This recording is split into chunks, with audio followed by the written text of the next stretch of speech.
El 22 de marzo de 1995, 12 niños de las calles más humildes de México partieron hacia el sueño de sus vidas, convertirse en campeones mundiales de fútbol. Llevaban uniformes remendados, corazones llenos de esperanza, y la bendición de familias que habían sacrificado todo por este momento. Pero algo terrible sucedió en el camino hacia la gloria. ¿Cómo es posible que un autobús completo con 16 personas desaparezca sin dejar rastro en pleno desierto mexicano? ¿Por qué las autoridades nunca pudieron encontrar ni una sola pista durante décadas de búsqueda desesperada? ¿Qué secreto guardaba la arena del desierto que mantuvo oculta la verdad durante 25 años? Este es el caso más desgarrador en la historia del deporte mexicano. Una tragedia que destrozó corazones, desafió a la ciencia, y que solo pudo ser resuelta cuando la tecnología moderna reveló un misterio que parecía imposible de explicar.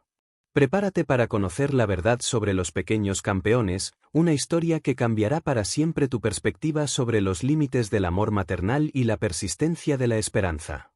Asegúrate de suscribirte al canal para no perder más casos como este y cuéntame en los comentarios desde donde estás viendo.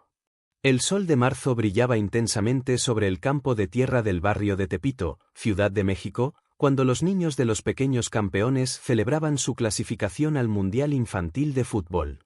Era el 15 de marzo de 1995, y estos 12 niños de entre 8 y 12 años habían logrado lo imposible: representar a México en el campeonato más importante de sus cortas vidas. El equipo había nacido en las calles polvorientas de uno de los barrios más humildes de la capital mexicana.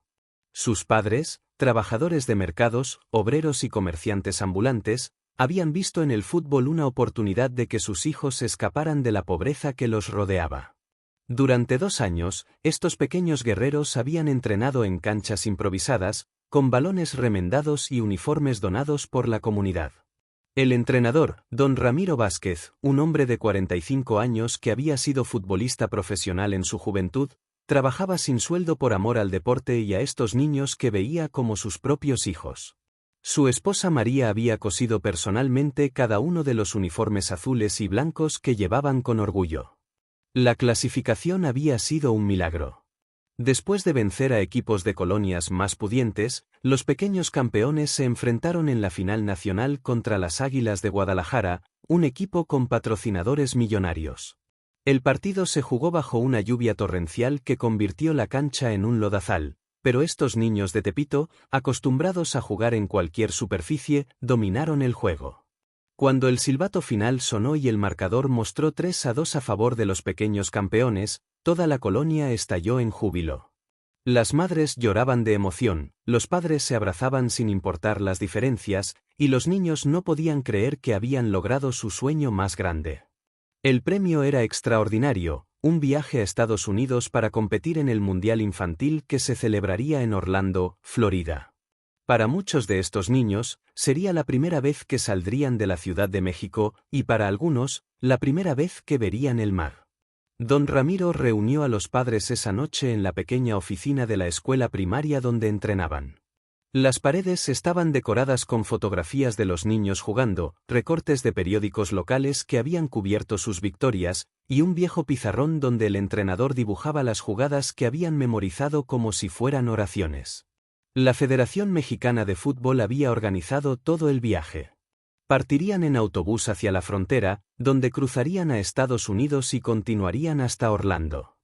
El viaje tomaría 3 días, con paradas programadas para descansar y que los niños conocieran lugares que jamás habían imaginado. Los preparativos comenzaron inmediatamente.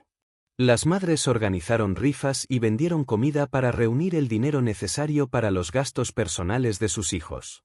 Cada familia aportó lo que pudo: algunas monedas, billetes arrugados guardados en frascos de vidrio, y todo el amor y esperanza que cabía en sus corazones. El 22 de marzo de 1995, a las 5 de la mañana, el autobús azul y blanco de la empresa Transportes Estrella se estacionó frente a la escuela primaria Benito Juárez. Los niños llegaron acompañados de sus familias, cargando pequeñas maletas de cartón y bolsas de plástico con sus pertenencias más preciadas. La escena era conmovedora. Madres que habían madrugado para preparar tortas y jugos caseros para el viaje, padres que intentaban ocultar sus lágrimas mientras abrazaban a sus pequeños campeones, y hermanos menores que miraban con admiración a estos niños que se habían convertido en héroes locales. El conductor, Joaquín Morales, un hombre de 38 años con 20 años de experiencia manejando autobuses de pasajeros, revisaba meticulosamente el vehículo.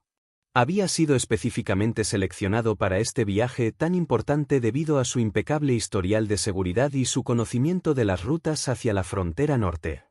Los 12 niños que subieron al autobús esa mañana eran: Carlos Mendoza, el capitán de 12 años cuyo sueño era jugar en el Real Madrid; Miguel Ángel Sánchez, de 11 años, conocido por su velocidad; Pedro Ramírez, de 10 años, el portero más pequeño pero más valiente del equipo; Juan Carlos López, de 11 años, cuyo padre había muerto en un accidente laboral el año anterior; Roberto Flores, de 9 años, el más joven pero con la zurda más poderosa; Diego Hernández, de 10 años, quien había aprendido a jugar descalzo en las calles; Alejandro Gutiérrez, de 11 años, el defensa central que nunca perdía un balón aéreo; Fernando Castro, de 12 años, cuya madre trabajaba limpiando casas para pagar sus estudios; Luis Moreno, de 10 años, el mediocampista creativo que inventaba jugadas como si fuera arte; Raúl Jiménez, de 9 años, hermano menor de Luis; Antonio Vega, de 11 años, quien había superado una lesión grave en la rodilla; y Sergio Domínguez, de 10 años, el bromista del equipo que mantenía alto el ánimo de todos. Acompañando a los niños viajaban don Ramiro, su esposa María como enfermera del equipo, y el profesor de educación física de la escuela, Ricardo Montoya, quien había sido designado como asistente técnico para el torneo. El autobús partió a las 6:30 de la mañana, mientras las familias agitaban pañuelos blancos y gritaban palabras de aliento. Los niños pegaron sus caras a las ventanas, despidiéndose de sus padres con sonrisas enormes y lágrimas de emoción. La ruta planeada los llevaría por la autopista México-Querétaro, luego hacia San Luis Potosí y finalmente a Nuevo Laredo, donde cruzarían la frontera.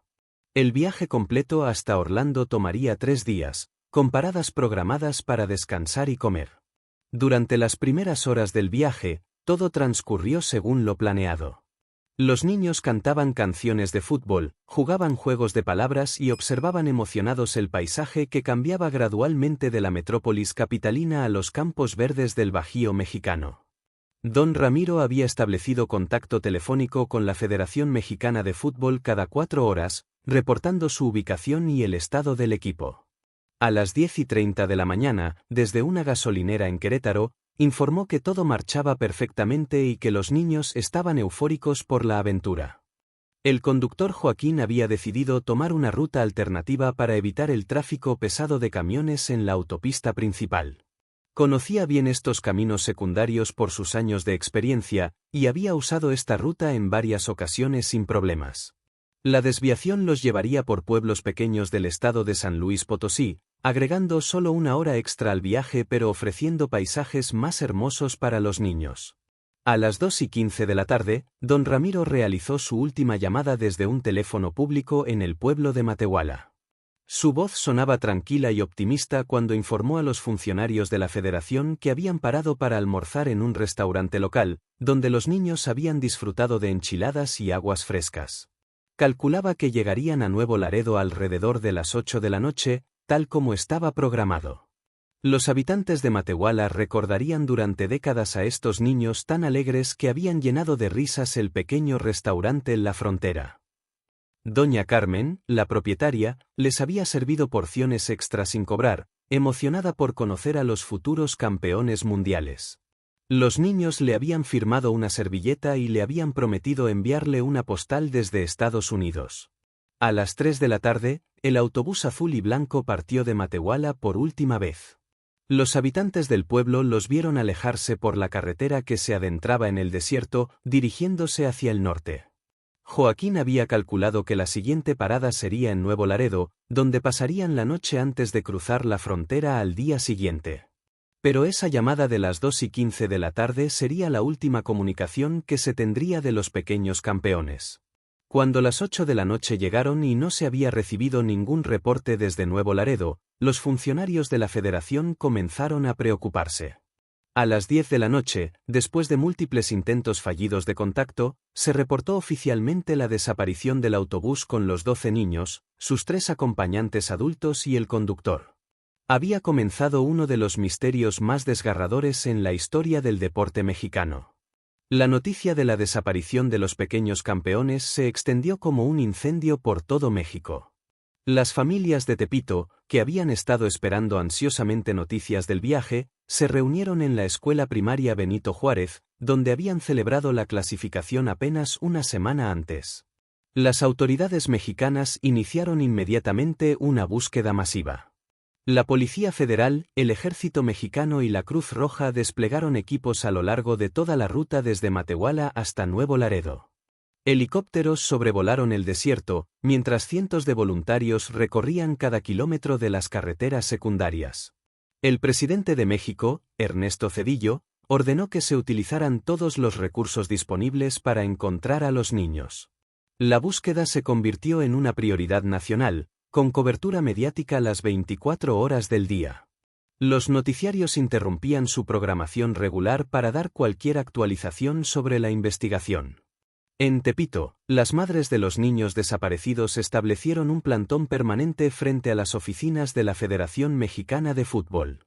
Doña Rosa Mendoza, madre del capitán Carlos, se convirtió en la vocera del grupo. Con lágrimas en los ojos pero con una determinación férrea, exigía respuestas que nadie podía dar. Los investigadores interrogaron a cada persona que había visto al autobús durante su viaje. El rastro más concreto era el testimonio de un camionero que recordaba haber visto el vehículo azul y blanco alrededor de las 4:30 de la tarde, aproximadamente 50 kilómetros al norte de Matehuala, dirigiéndose hacia una zona desértica conocida como el Llano de las Arenas. Este testimonio dirigió la búsqueda hacia una región particularmente traicionera del desierto de San Luis Potosí. El Llano de las Arenas era conocido por los lugareños como un área peligrosa debido a sus formaciones de arena suelta y corrientes de viento que podían cambiar drásticamente el paisaje en cuestión de horas. Durante semanas, los equipos de rescate peinaron cada metro cuadrado de esta zona. Utilizaron perros entrenados, detectores de metal y equipos de radar para penetrar el suelo. Cada día que pasaba sin resultados, la esperanza se desvanecía un poco más, pero las familias se negaban a aceptar que sus hijos habían desaparecido para siempre. Los medios internacionales comenzaron a cubrir la historia. CNN, BBC y otras cadenas importantes enviaron corresponsales a México para seguir la búsqueda. La imagen de estos 12 niños humildes que habían logrado su sueño solo para desaparecer misteriosamente en el desierto tocó corazones alrededor del mundo. Conforme pasaban los meses sin ningún rastro de los pequeños campeones, comenzaron a surgir diversas teorías sobre lo que podría haberles sucedido. Algunas eran más creíbles que otras, pero todas reflejaban la desesperación de un país entero por encontrar respuestas. La teoría oficial inicial sugería que el autobús había sufrido un accidente mecánico en alguna parte del desierto y que los ocupantes habían intentado buscar ayuda, perdiéndose en el proceso. Sin embargo, esta explicación no satisfacía a las familias ni a los investigadores más experimentados, quienes señalaban que un vehículo tan grande no podía simplemente desaparecer sin dejar rastro. Una segunda teoría, más siniestra, proponía que el grupo había sido víctima de secuestradores o traficantes de personas. Durante los años 90, el crimen organizado había comenzado a expandirse por las rutas del norte de México, y algunos expertos sugerían que los pequeños campeones podrían haber sido víctimas de alguna organización criminal. Los investigadores siguieron esta pista durante meses, interrogando a conocidos criminales de la región y ofreciendo recompensas millonarias por información. Sin embargo, nunca apareció ninguna demanda de rescate, y ninguno de los contactos en el mundo criminal tenía conocimiento del caso. Una tercera teoría, más extraña pero apoyada por algunos testigos locales, sugería que el autobús había sido visto dirigiéndose hacia una zona del desierto conocida por sus formaciones geológicas inestables. Algunos geólogos explicaron que la región tenía áreas de arena movediza y formaciones subterráneas que podían colapsar bajo el peso de un vehículo pesado. Esta teoría ganó credibilidad cuando se descubrió que la ruta que había tomado el conductor Joaquín pasaba precisamente por una zona que había experimentado actividad sísmica menor en las semanas anteriores al viaje. Los expertos explicaron que los pequeños temblores podrían haber desestabilizado formaciones subterráneas, creando trampas naturales invisibles desde la superficie. Las familias de Tepito organizaron sus propias expediciones de búsqueda. Cada fin de semana, grupos de padres, hermanos y vecinos viajaban al desierto de San Luis Potosí para continuar la búsqueda que las autoridades habían comenzado a reducir por falta de recursos. Doña Rosa Mendoza vendió su pequeño puesto de comida en el mercado para financiar estas expediciones. Otros padres hipotecaron sus casas, vendieron sus pertenencias más valiosas y trabajaron turnos extra para reunir dinero para combustible, comida y equipos de búsqueda. Durante 5 años, estas búsquedas continúan sin éxito. Los padres envejecieron prematuramente, algunos matrimonios se rompieron bajo la presión del dolor, y la comunidad de Tepito nunca volvió a ser la misma. Para el año 2000, 5 años después de la desaparición, la búsqueda oficial de los pequeños campeones había sido prácticamente abandonada. Los recursos gubernamentales se habían agotado, los medios de comunicación habían encontrado otras tragedias que cubrir, y el caso había sido archivado como desaparición sin resolver. Sin embargo, las familias de Tepito nunca abandonaron la esperanza. Habían formado una asociación llamada Madres de los Pequeños Campeones, que se reunía cada jueves en la escuela primaria Benito Juárez para planificar nuevas estrategias de búsqueda y mantener viva la memoria de sus hijos. Doña Rosa Mendoza, ahora convertida en una activista incansable, había aprendido a navegar los laberintos burocráticos del gobierno mexicano. Conocía de memoria los nombres de cada funcionario, cada departamento, cada procedimiento legal relacionado con personas desaparecidas. Su cabello había encanecido completamente, pero su determinación permanecía intacta. La asociación había logrado pequeñas victorias a lo largo de los años. Habían conseguido que el caso fuera transferido a la nueva Fiscalía Especial para Personas Desaparecidas, habían obtenido apoyo de organizaciones internacionales de derechos humanos y habían establecido una red de contactos con otras familias que habían perdido seres queridos en circunstancias similares. Cada 22 de marzo, aniversario de la partida de los pequeños campeones, la comunidad de Tepito organizaba una misa especial y una marcha silenciosa hasta el Zócalo de la Ciudad de México.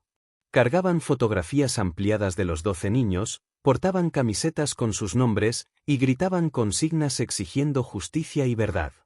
Estos eventos anuales mantenían el caso en la conciencia pública, pero conforme pasaban los años, la asistencia disminuía. La sociedad mexicana enfrentaba nuevas tragedias, nuevas desapariciones, nuevas injusticias que demandaban atención. El dolor de Tepito comenzaba a parecer una historia del pasado. Los niños que habían sido compañeros de clase de los pequeños campeones crecieron, se graduaron, formaron familias. Algunos se mudaron del barrio, otros permanecieron pero evitaban hablar del tema. La escuela primaria Benito Juárez retiró discretamente las fotografías del equipo que habían decorado los pasillos durante años. En 2010, 15 años después de la desaparición, el gobierno del estado de San Luis Potosí declaró oficialmente muertos a los pequeños campeones. Las familias recibieron certificados de defunción que decían muerte presunta por desaparición prolongada, pero estos documentos, lejos de brindar cierre, solo intensificaron su dolor y su rabia. Doña Rosa rechazó el certificado de defunción de su hijo Carlos. Lo rompió frente a las cámaras de televisión y declaró que mientras no encontraran los cuerpos, ella continuaría creyendo que su hijo estaba vivo en algún lugar. En 2020, 25 años después de la tragedia, una nueva generación de investigadores comenzó a interesarse en el caso de los pequeños campeones. Entre ellos se encontraba la doctora Patricia Hernández, una antropóloga forense de 35 años que había crecido escuchando la historia de los niños desaparecidos. Patricia había nacido y crecido en San Luis Potosí, y durante su infancia había escuchado a sus abuelos hablar sobre la tragedia que había conmocionado a toda la región. Cuando decidió especializarse en la búsqueda de personas desaparecidas, el caso de los pequeños campeones se convirtió en una obsesión personal. La doctora Hernández tenía acceso a tecnologías que no existían en 1995. Utilizó imágenes satelitales históricas para mapear los cambios en la topografía del desierto de San Luis Potosí durante las últimas décadas. Estas imágenes revelaron algo fascinante: el área conocida como el Llano de las Arenas había experimentado cambios dramáticos en su superficie. Las fotografías aéreas mostraban que entre 1995 y 2000, una tormenta de arena particularmente severa había rediseñado completamente el paisaje de la región. Montañas de arena se habían formado y desaparecido, dunas habían migrado kilómetros de su posición original, y depresiones naturales habían sido completamente cubiertas. Patricia comenzó a desarrollar una nueva teoría basada en estos hallazgos. Propuso que el autobús de los pequeños campeones había caído en una formación de arena movediza o en una depresión natural, y que posteriormente había sido completamente enterrado por las tormentas de arena de los años siguientes. Esta teoría explicaba por qué las búsquedas iniciales habían sido infructuosas. Los equipos de rescate habían estado buscando en la superficie, pero el autobús podría haber estado enterrado varios metros bajo la arena desde muy poco tiempo después de la desaparición. La doctora Hernández presentó su teoría a las autoridades y a las familias de las víctimas. Doña Rosa Mendoza, ahora de 70 años pero aún con la misma determinación, abrazó a la joven investigadora y le suplicó que continuara con su trabajo. Patricia solicitó fondos para una nueva búsqueda utilizando tecnología de radar de penetración terrestre. Estos equipos podían detectar objetos metálicos enterrados a profundidades de hasta 10 metros bajo la arena. Sin embargo, el costo de la operación era astronómico, y las autoridades se mostraron reticentes a invertir en lo que consideraban una búsqueda sin esperanza. Fue entonces cuando Patricia decidió hacer público su trabajo a través de las redes sociales. Creó una campaña de crowdfunding titulada Encontremos a los pequeños campeones, que rápidamente se volvió viral en México y otros países latinoamericanos. El 15 de octubre de 2020, después de meses de recaudación de fondos y preparativos, la doctora Patricia Hernández llegó al desierto de San Luis Potosí con un equipo de especialistas y el equipo de radar más avanzado disponible en México. Las familias de los pequeños campeones las acompañaron, después de 25 años, su primera búsqueda con verdaderas posibilidades de éxito. El área de búsqueda había sido cuidadosamente calculada basándose en el último avistamiento confirmado del autobús, los patrones de viento históricos de la región y los cambios topográficos documentados en las imágenes satelitales. Patricia había dividido la zona en cuadrículas de 100 metros cuadrados, y su equipo planeaba examinar sistemáticamente cada sección. Los primeros 2 días de búsqueda no arrojaron resultados. El radar detectaba ocasionalmente objetos metálicos enterrados, pero cuando el equipo excavaba, encontraban solamente restos de vehículos abandonados décadas atrás, basura industrial o formaciones rocosas con alto contenido de hierro. Doña Rosa Mendoza había acampado cerca del sitio de búsqueda junto con otras madres de los pequeños campeones. Cada noche, se reunían alrededor de una fogata pequeña para rezar y compartir recuerdos de sus hijos. Después de tantos años, estas mujeres se habían convertido en hermanas unidas por el dolor y la esperanza. El tercer día, 17 de octubre de 2020, a las 2:30 de la tarde, el radar detectó una anomalía significativa aproximadamente a 7 metros de profundidad. La señal mostraba un objeto metálico grande y rectangular, consistente con las dimensiones de un autobús. El corazón de Patricia se aceleró cuando vio las lecturas en la pantalla. El equipo de excavación comenzó a trabajar inmediatamente. Utilizaron maquinaria pesada para remover las capas superiores de arena, pero conforme se acercaban al objeto, cambiaron a herramientas manuales para evitar causar daño. Cada palada de arena removida aumentaba la tensión en el campamento. A las 4:45 de la tarde, una de las palas golpeó algo sólido y metálico. El sonido resonó en el desierto como una campana, y todos los presentes se quedaron inmóviles. Patricia descendió inmediatamente al hoyo y comenzó a limpiar cuidadosamente la arena con sus manos. Poco a poco, emergió la pintura azul y blanca característica de los autobuses de Transportes Estrella. Las letras del nombre de la empresa eran claramente visibles, aunque descoloridas por décadas bajo la arena. No había duda, habían encontrado el autobús de los pequeños campeones. Doña Rosa Mendoza se acercó al borde de la excavación, y al ver el metal azul que había buscado durante 25 años, se desplomó de rodillas y comenzó a llorar. No eran lágrimas de tristeza, sino de alivio. Finalmente, después de un cuarto de siglo, sabía dónde estaba su hijo. La noticia del descubrimiento se extendió rápidamente por todo México. Los medios de comunicación llegaron al sitio en cuestión de horas, y el país entero siguió con atención cada momento de la excavación. La excavación completa del autobús tomó 3 días adicionales. Los especialistas trabajaron con extremo cuidado para preservar cualquier evidencia que pudiera explicar cómo había terminado el vehículo enterrado bajo 7 metros de arena en medio del desierto. Cuando finalmente lograron acceder al interior del autobús, la doctora Patricia Hernández y su equipo encontraron una escena que confirmaría para siempre la teoría que había desarrollado. Los restos de los 16 ocupantes del vehículo, los 12 niños, sus 3 acompañantes adultos y el conductor, estaban en sus asientos, exactamente como habían estado viajando aquel día de marzo de 1995.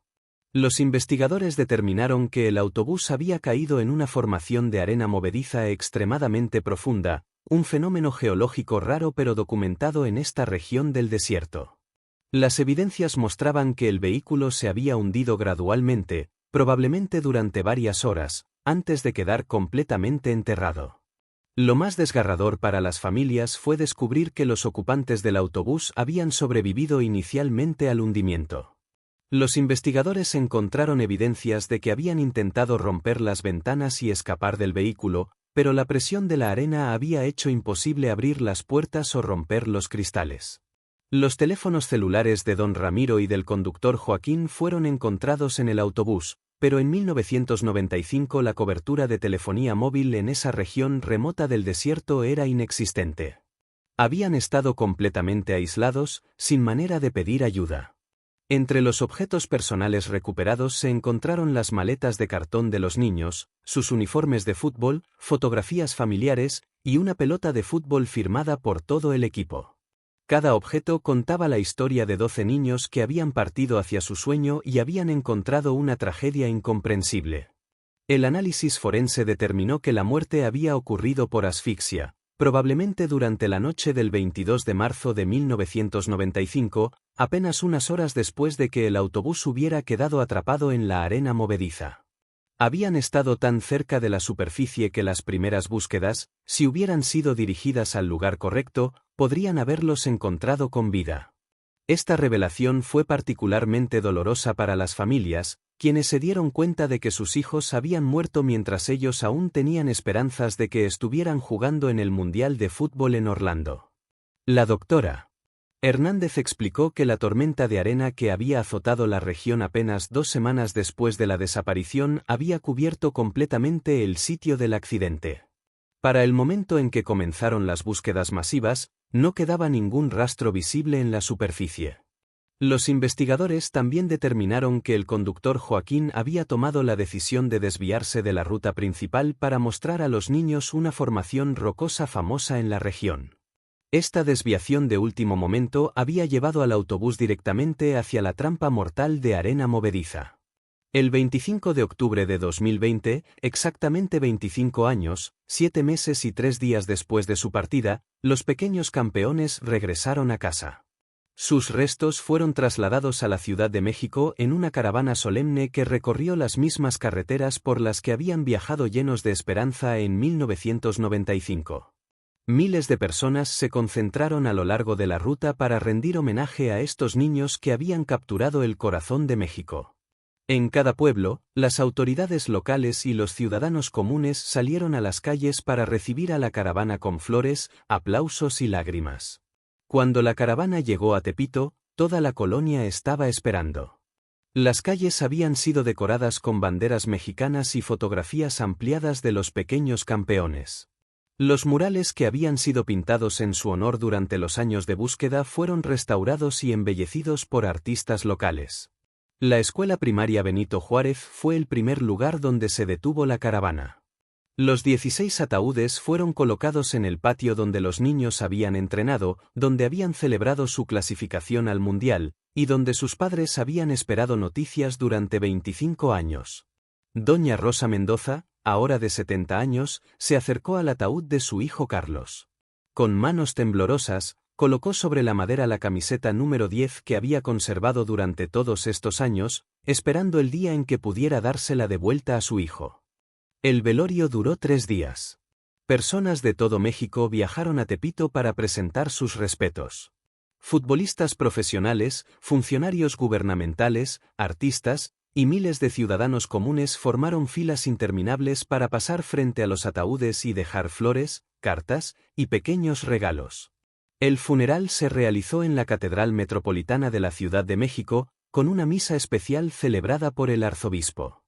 Durante la ceremonia, se leyeron los nombres de cada uno de los pequeños campeones, y con cada nombre, una campana sonaba en su honor. El presidente de México asistió personalmente al funeral y anunció la creación de la Fundación Los Pequeños Campeones, dedicada a apoyar el desarrollo del fútbol infantil en comunidades marginadas. También declaró el 22 de marzo como el Día Nacional de la Memoria de las Víctimas de Desaparición Forzada. Los niños fueron enterrados juntos en un mausoleo especial construido en el Panteón de Dolores. El monumento, diseñado como una cancha de fútbol en miniatura, lleva grabados los nombres de los 12 pequeños campeones y una inscripción que dice: partieron hacia sus sueños y encontraron la eternidad. Su memoria vivirá en cada niño que persiga un balón. La doctora Patricia Hernández recibió reconocimientos nacionales e internacionales por su trabajo. Sin embargo, ella siempre insistió en que el verdadero mérito pertenecía a las madres de los pequeños campeones, quienes nunca perdieron la fe y nunca dejaron de buscar a sus hijos. Doña Rosa Mendoza, en su discurso durante el funeral, dijo palabras que quedaron grabadas en la memoria colectiva de México: nuestros hijos cumplieron su promesa. Nos dijeron que iban a ser campeones mundiales, y lo lograron. Son campeones del corazón de México, campeones de la perseverancia, campeones del amor que nunca muere. Hoy podemos descansar porque ya sabemos dónde están nuestros pequeños, y ellos pueden descansar porque saben que nunca los olvidamos. El caso de los pequeños campeones cambió para siempre la manera en que México maneja las desapariciones. Se implementaron nuevos protocolos de búsqueda, se crearon unidades especializadas con tecnología avanzada, y se estableció un registro nacional de personas desaparecidas. Pero más importante que los cambios institucionales fue el legado emocional que dejaron estos 12 niños. Su historia se convirtió en un símbolo de la importancia de nunca rendirse, de la fuerza del amor maternal, y de cómo la verdad, aunque llegue después de décadas, siempre tiene el poder de sanar heridas que parecían incurables. En Tepito, el campo donde entrenaban los pequeños campeones fue convertido en un complejo deportivo moderno que lleva su nombre. Cada año, el 22 de marzo, se realiza un torneo de fútbol infantil donde participan equipos de toda América Latina. Los ganadores reciben la Copa Los Pequeños Campeones, pero todos los participantes se llevan algo más valioso: la inspiración de seguir sus sueños sin importar de dónde vengan. La arena del desierto de San Luis Potosí, que fue testigo silencioso de esta tragedia, fue declarada sitio de memoria nacional. Un monumento marca el lugar exacto donde fue encontrado el autobús, y cada año, familias de personas desaparecidas de todo México peregrinan hasta allí para rezar y encontrar esperanza. 25 años después de partir hacia sus sueños, los pequeños campeones finalmente habían llegado a casa. No regresaron con el trofeo que habían ido a buscar, pero trajeron algo mucho más poderoso: la certeza de que el amor verdadero trasciende el tiempo, la distancia y hasta la muerte misma. Su historia se convirtió en leyenda, pero no una leyenda de tragedia, sino una leyenda de esperanza. Porque los pequeños campeones demostraron que los sueños nunca mueren, que la familia nunca se rinde, y que la verdad, aunque tome décadas en revelarse, siempre encuentra el camino de regreso a casa. Si has llegado hasta aquí y quieres ver más historias como esta, te invito a suscribirte al canal y activar la campanita de notificaciones para no perderte ninguna historia. Deja tu like para que podamos seguir compartiendo más historias como esta. ¡Hasta la próxima!